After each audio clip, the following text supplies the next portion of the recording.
The government's decision to ban churches in England from opening for worship during the new national lockdown has been widely criticised. Boris Johnson announced the measure at the end of October, but many have pointed out inconsistencies in the regulations.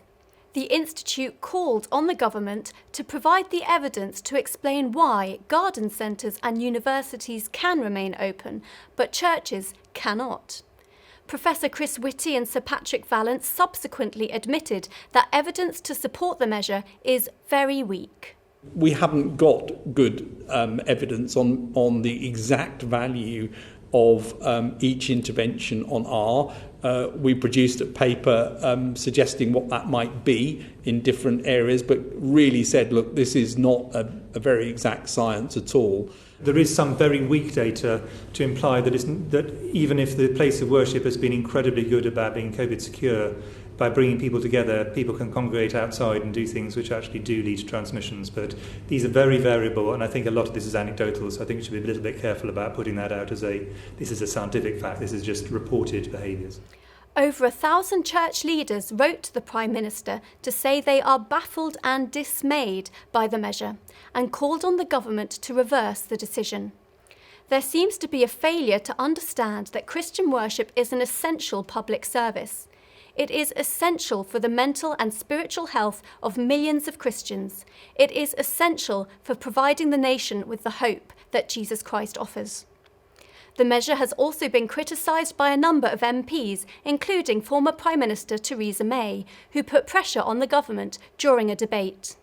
My concern is that the government today, making it illegal to conduct an act of public worship for the best of intentions, sets a precedent that could be misused for a government in the future with the worst of intentions. So many of my constituents across many faiths have asked me to tell the government and the Prime Minister that collective acts of worship are essential and should not be made illegal by any government. They are an essential part of their faith and an essential part of their lives, and I ask the government to reconsider the ban on collective worship.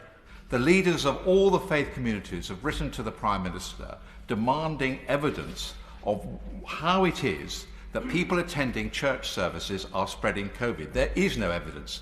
I know there's no evidence.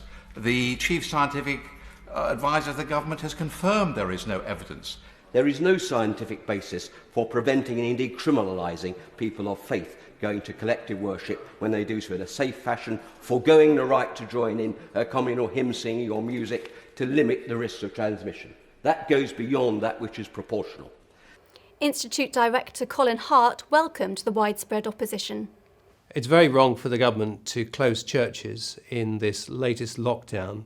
They've admitted as much, that there is no evidence that COVID is spread through churches. The Chief Scientific Advisor and Chief Medical Officer couldn't come up with a single scientific study showing that. So what the government are doing is very wrong, and I'm delighted that it's had wholesale condemnation from across the board of national Christian leaders.